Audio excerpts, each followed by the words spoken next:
So FC24 is officially in the bin. From broken mechanics to Team of the Year Messi SBCs and now Red Mbappe Gate. The community is at an all-time low for what was once the prime football video game experience. With FIFA's 2K game still a ways off on the horizon, the only real alternative is FM24. Nick Run the Foot Market recently started an FM24 series called Top Pick. It's good, go watch it, and it got me thinking, could a new FM player coming from the sweaty meta of FC adapt to FM's complex tactical system? With plenty of time on my hands now FC is on life support, I set out to find out. And for you FM enthusiasts, the results may just surprise you.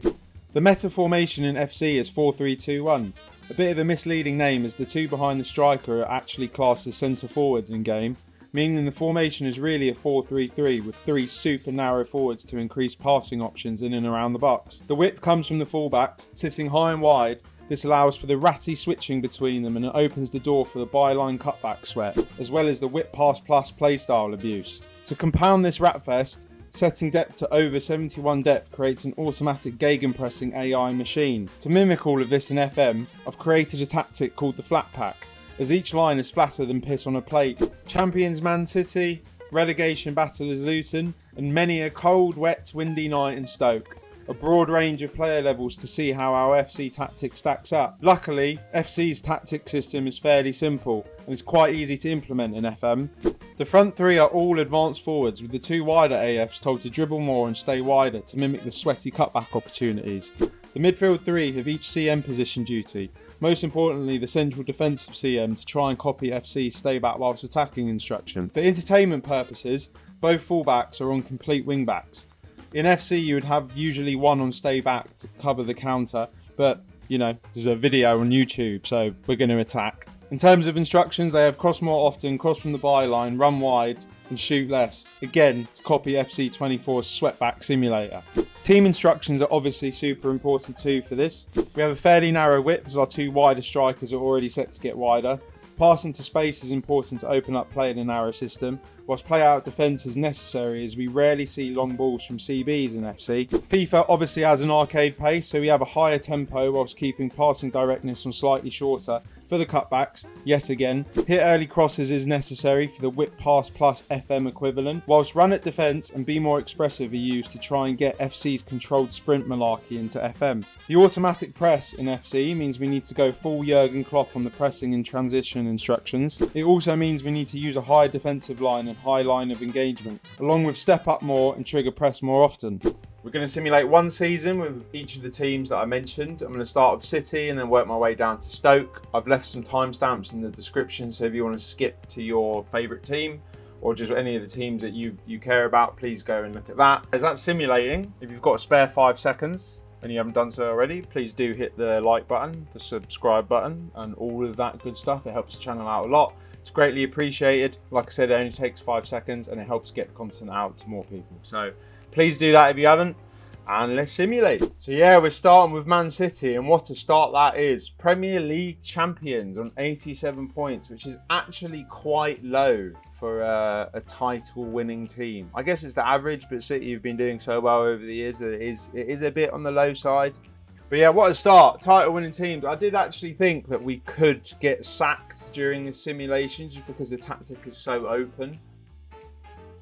But what is really sticking out to me on this screen is Erling Haaland has scored 46 bloody league goals. I know for a fact that's a record. That is unbelievably ridiculous. 46 league goals. Hopefully if the tactic has worked as intended and it's gone like FC, he scored a lot of headers and a lot of tap-ins. But 46 league goals. Crazy. And 21 player of the matches. Over half the games, he's won man of the match. Please tell me when that has ever happened before. Never! Kevin De Bruyne, 27 assists. I imagine he's assisted a lot from corners. It'll be interesting to see that. If anyone is new to FM, corners are kind of a thing. But if you've played FC, you'll know that it's a bit of a corner simulator this year. So in a way, that's kind of what we're looking for. 119 goals. Is that a record? Yes, it is. 119 goals, that is sensational. We conceded 41, which is the same as 7th place Chelsea. and 20 more than the best defence in the league, which is Liverpool. Let's go goals. He scored 74! So he scored 14 and 12 in the Champions League, 3 and 1 in the Super Cup, 46 and 36 in the Prem, 4 and 4 in the FA Cup, 4 and 4 in the Carabao Cup, and he scored 1 and 1 in the Community Shield. Nice. We'll start with the schedule and we'll look at how the team set up at the end. So we started with a massive 4-1 win in the Community Shield against Arsenal, and then we beat them 4-0 away in the Prem. As a Tottenham fan, can it get any better to start a new season? I don't think so. Then we won the Super. Okay, so we've got another cup. We've got 2 extra cups there. We won the Community Shield and we won the Super Cup with a 6-1 win against Sevilla. Burnley got battered. Sheffield got battered. And then we had this weird run. Okay, Liverpool beat us at home. Chelsea spanked us. And then Antwerp beat us. Okay, we definitely didn't win the champs. We had a very good November. 5-1 against United. Fans would have been delighted with that. Tottenham we drew. Antwerp we got our revenge. Whoa. Okay, so we did not win the Club World Cup. This is the one competition I thought we were just going to steamroll because, like, you're City and you're playing these crap teams. But Karim Benzema-led Al Ittihad beat us 5-4.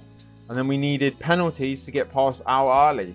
Alvarez missed one. Gosh, that was a crazy penalty shootout as well. We lost the Carabao Cup final to Tottenham Hotspur. Their first trophy in 16 years. I wish I was there. Okay, so Real Madrid beat us. We did not win the Champions League. Real Madrid beat us in the semi-final. Gosh, they are City's kryptonite, aren't they? Just like we started the season with a 4-1 win in the Community Shield against the Gooners. We go and beat them in the FA Cup final in the last game of the season, 4-1. Obviously, I want to see us beating Arsenal, and it is the latest game, and it will show us what the team was looking like. Okay, so this is how the assistant lined up in our formation. He's got Nunes as a defensive mid, De Bruyne as the more supporting CM, and then Foden as the more cam-like.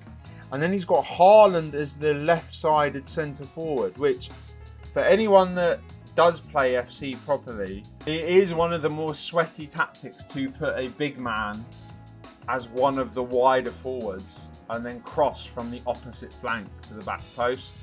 Okay, so the first one is a corner. Hadouken! Near post corner. Oh, don't tell me they get one back. Guardiola cocks it up. And then he was offside. That's definitely offside. Where's VAR? So Martinelli gets one back. It was 1-1. And then Erling Haaland with a penalty. What a pen. What a pen. And then Rico Lewis comes on.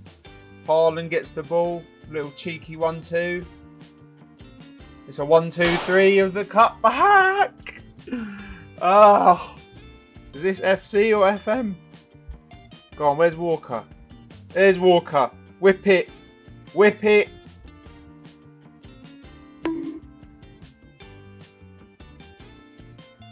I'm watching FC. I'm watching FC and FM. That was great. That was brilliant stuff. It's looking very likely at the moment that our FC flat pack tactic is actually doable in FM. We'll see though. I have a feeling maybe Luton, things are going to be going a lot differently, and definitely with Stoke. Wow. Luton haven't done too badly either. We've come 9th, and I believe if we quickly look at the season preview, we were predicted to come 19th. So we finished 10 places better than where we were predicted. But what I can see immediately is we're 9th with a goal difference of -27, and we've lost more than we've won. So I assume that we've been absolutely battered in a lot of games. We don't see a Luton player at all. If we do actually go to goals, yeah, there's no one. Ross Barkley, crosses attempted. Alfie Doherty's covered the most distance, A lot of mistakes leading to goals, as you would expect. Adebayo's been offside a lot. Adebayo's actually got a lot of shots on target, which is great. But most goals, yeah, we're nowhere near, I don't think. How many is Adebayo? So Adebayo is on 13 goals. So we scored 51 goals, which would have put us 8, 9. So we've scored the 10th most in the league, and then we've conceded the 3rd most in the league. And then we go to goals. So Adebayo got 20 league goals, obviously nowhere near the 75 goals Haaland did or whatever it was. Jacob Brown 14, McAtee 12, Morris with 12, Kabore from right back, whip pass plus, 10 assists. Jacob Brown and Morris, they didn't have bad seasons, to be fair. So our best player was Adebayo, yeah, by far. If we look at the schedules, I imagine we've been absolutely dicked. I mean, look at that. Last game of the season, we've been battered 9-0 by Tottenham. Anyway, we drew 0-0. Wow, first game of the season. Then we beat Wolves. Lost to Villa. Then we got through in the Carabao Cup. Leicester, we got through. Maybe we did win something. You never know. Man United, we drew with. We actually had a very good season. We had a good start. We actually played very well. There's not a lot of reds here at all until the new year. And then, yeah, look at that. A new year starts and we start to get absolutely dicked. 6-3 we lost. So we got to the semi-final of the Carabao Cup and Chelsea beat us. And then City beat us 7-0 and Tottenham beat us 9-0 in 2 of the last 3 games of the season. So we're not going to watch the losses. Oh, thank God. Including a 94th minute winner. Wow. Very quickly, let's look at how they lined up. So Brown was the central striker. Adebayo was on the left, a little bit like Haaland for City. Morris was on the right. Lokonga was our more defensive midfielder. Nakamba was the more attacking one. Barkley's the one on support. And Kabore, yeah, he did look like he had a good season. Kabore, swept back. Oh, immediately. Luton fully embracing the FC meta. Broken football. Can we do it on the left side? Whip pass plus from deep. Oh! Beautiful. So we were 2-0 up in this game. 2-0 up. Defence in absolute shambles. They're all over the shop. Gosh, mate, I would have gone bald if I played this season by myself. Stress, mate. Stress. I mean, look at that. That's a bloody broken monitor right there. Kabore, star man. Go on, mate. Just run. Whip pass plus. Adebayo. Brilliant. Fantastic. Shabani, corner simulator. I got it to 3-3. And then in the 90th minute, Kabore. Oh, he doesn't whip past plus it. He goes for the sweat back. Oh, great stuff. Absolutely great stuff. Probably our best win. Adebayo was always on the left, yeah. Kabore again, whip past plus. And Adebayo with the power header. Aerial threats and the power header. Lovely stuff. Lokonga. Morris, is he going to go for a cutback? Oh, he dinks one up. Adebayo is a threat, mate. He is a threat. Cheeky penalty, why not? That was 3-0. Whip it. Adebayo again. Keeper, what are you doing? Wow. Just to make sure I didn't miss anything. Yeah, we didn't win anything. Carabao Cup semi-final. 4th round of the FA Cup. And then obviously a very, very nice 9th place finish in the league. Which I'm going to go and do some research. But I'm pretty sure. Is that not their highest finish ever in the Premier League? Well, definitely in the Premier League. But is that the highest finish ever for Luton? No. But without further ado, let's go and look at Stoke in the Championship. This is the one I'm most excited for, I've got to say. If you thought the tactic could not work in the lower leagues, think again. Because Stoke have finished in the playoff spots And not only that, but from the looks of this table, it looks like we are in a playoff final with Southampton. If that is the case, then we're going to watch the final. We're going to watch the playoff final. I'll go through some of the fixtures. I'll maybe look at 1 or 2 games, but then we'll watch the final in full as a finale to the video. Season preview. We're predicted to finish 10th, so we finished 4 spots above. We weren't predicted to come anywhere near promotion. Okay, so Southampton have got past Leicester and Stoke have somehow got past Middlesbrough. I have no idea how that's happened. But if we look at this, I mean, I'm just chuffed we came 6th. We scored 100 goals. We came joint top goal scorers with Leeds. Yeah, but we've conceded 68. If we go back to this position... So we conceded 68, goal difference of 32, which, to be fair, still puts us 5th overall, which is not bad at all. Okay, so Wesley Moraes is the top scorer. 26 goals for our main striker. Player of the match, Wesley Moraes and Tyrese Campbell, joint with 9. Tyrese Campbell's the best average rating. And he got the 2nd most assists, and Manoff got the 3rd most assists. So it was a productive season for Stoke. Very productive. Sort by goals. Okay, Wesley Moraes got 28 goals altogether. Ryan Mamey got 23. Campbell got 20. Niall Ennis got 13. If I'm butchering any of these names, by the way, apologies. Apologies. I'm not too well versed with some of the Championship players. If I go to assists, 15 for Campbell, 13 for Mano. I think he was our left back. 10 for Moraes, 10 for Hoover. I mean, solid. Solid. We started off with a big 4-0 win against Rotherham. Beat Leicester in the Carabao Cup immediately. Got past Salford. Gary Neville won't be happy. In the Carabao Cup 2nd round. And then Newcastle beat us on penalties in the 3rd round. So that's like pretty much the only cup gone immediately. I doubt we won the FA Cup. Highly doubt we won the FA Cup. It was going really well until those last 2 games in December. But then we bounced back in January. And then, yeah, February the wheels fell off. April looked like we were starting to make a little bit of a comeback. But then, nope. Started losing again. And then we get that win in the last game of the regular championship season. We got past Middlesbrough somehow, who are 3rd in the table. Scoring 4, conceding only 1. Absolute madness. One thing I do want to check is past positions. And then if I click Stoke. So we were actually top. We were top for 1, 2, 3, 4, 5, 6. For 8 weeks, 2 months we were top.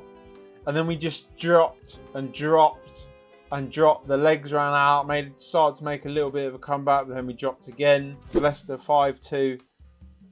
All our strikers scored, which is lovely. Come on. Campbell, sweat back. Lovely stuff. Lovely stuff. Moraes, whip it.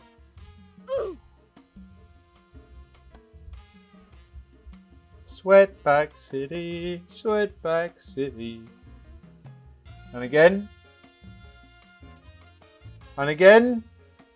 They're lining up. Yeah, okay. Stoke have adopted the FC mentality the most so far. 100%. Whip. Sweatback again. They love it. Pre-match. Teams are warming up. Here's the preview. Who have they gone with then? Okay, Southampton's team for the Championship is so dirty, man. There we go. The flat pack. Flat pack. Piss on a plate.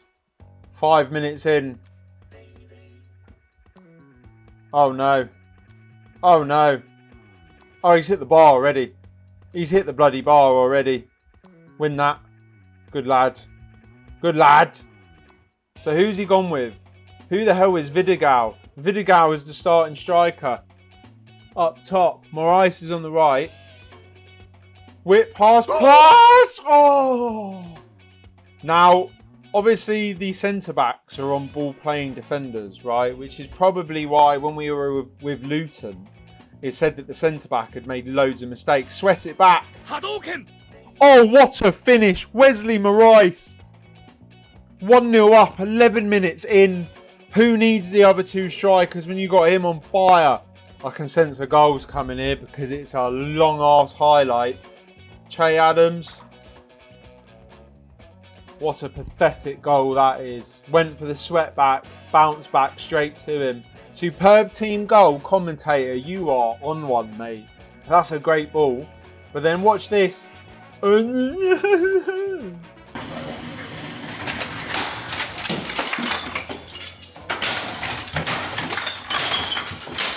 Should still be 0-0 really. We've only had one shot on target, but when it's Wesley Moraes, that's all you need. Bloody hell, nothing at all, mate. We got to the 75th minute with not a single highlight. I've jinxed it. I've jinxed it. I hate it when your keeper gets it, man. Berger plays it to... what a shit ball that was. Win it. Get that. Oh, here comes a second. I think this is going to be their second. You can just feel it. You can feel it. What a shit ball that was. Somebody should have been right on him. Yeah, mate, they just knock it around so much better. I mean, if Camaldine can come off. Oh, he has come off. He actually got injured. They're all over us, mate. They are all over us. Bombing down this left wing. And Fraser puts it in. The sub comes on, Ryan Fraser. And that's it, boys and girls. The dream is over. The Premier League will not be getting blessed by cold, wet Tuesday nights. Unfortunately. Moraes put a performance in. Maybe if we had the two other strikers, things could have gone a little bit differently. But it wasn't meant to be. On the whole, massive success. Man City, champions. FA Cup winners. UEFA Super Cup winners. Community Shield winners, which is something they didn't do this year. Luton finished 9th. And then Stoke getting to the playoffs. The playoff finals. Obviously quite disappointing after seeing that we were leading for 8 weeks. But hey, if you were playing this game yourself, you know, those 8 weeks would have turned into 9, to 10, to 11. You'd be in the Prem right now. But yeah, I hope you enjoyed the video. If you did, remember, hit that like button, subscribe button. Only takes 2 seconds. Greatly helps the channel. Much appreciated. And I shall see you in the next one. Have a good day. See ya.